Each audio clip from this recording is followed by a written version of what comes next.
We're going to get right into this because Kari Lake is just busier than can be. Arizona has this big coming up election because our governor is termed out. He's not real popular right now with the grassroots in Arizona, and we're grassroots here.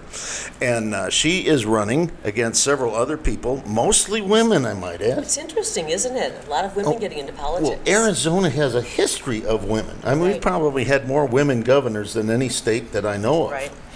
And so we're really excited about that. I mean, there's nothing unusual about a woman running for governor in Arizona. Kari's got a really neat career. This lady has spent a lot of... Now, she is a real journalist. I mean, she is a graduate journalist. She's not one that plays one on TV. Well, back when I was trained in journalism, you actually gave both sides of the story. Even if you didn't agree with both sides, you presented it. And sometimes there's three sides of a story.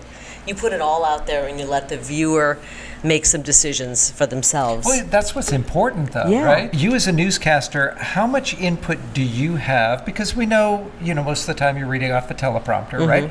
How much input do you have? They say, here's a story. Do you get a chance to review it, change it before it goes on air? And I'm going to speak really broadly about media now. If you're a good anchor, you're changing things up and you're rewriting things and ad-libbing.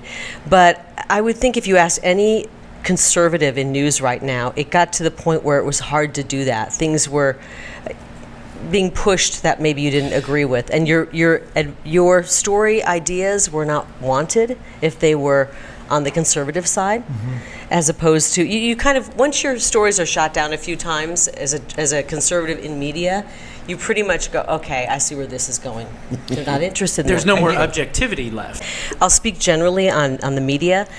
Once your ideas are shot down or you're told that kind of idea is not wanted, you kind of get the idea. And I think a lot of conservatives, and I heard from them after I resigned, reached out and said, I don't have a voice anymore. I don't have a way to pitch stories that I think are balanced, that we need to have covered, or even pitch something on balance. Let's say somebody pitches a story that's a little bit more to the left or definitely a Democrat type story. Why don't we get somebody who's a Republican to balance that out? And pretty soon that became very rare to do.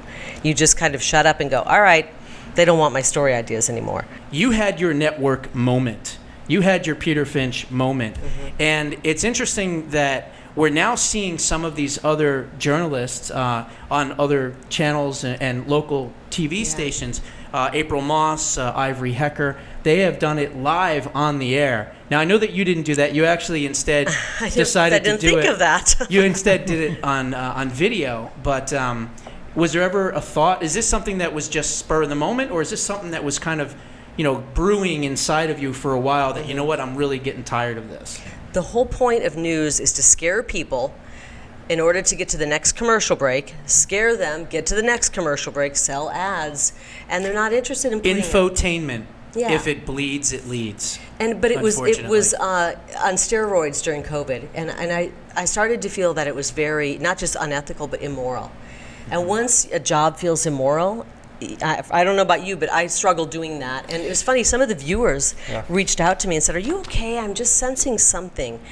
I'm seeing something in your eyes." And it's so, they were so perceptive because I was struggling to do these kind of stories. And I finally said to my husband, I don't think I can do this anymore. I don't think I can do this another day. It's going to kill me on the inside if I have to Bless your heart, because God bless you for doing that. The honesty that we see in television anymore just is not there.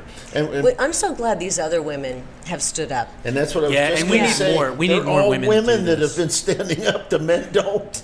Yeah. You know what? There's a lot of women in TV, actually. There's a lot of women in TV, so I think there'll be some men, hopefully, who will stand up.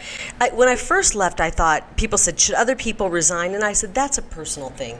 If you have a family to feed, there are situations where people just can't walk away. But I'm getting to the point where we are at a place in our country where if you are doing something unethical for a living, you've got to find a way out, because we all need to stand up and be courageous. We can't be doing things that we know are unethical, because we're adding to the problems that we're seeing in this world. Well, what is it to win the world and lose your soul?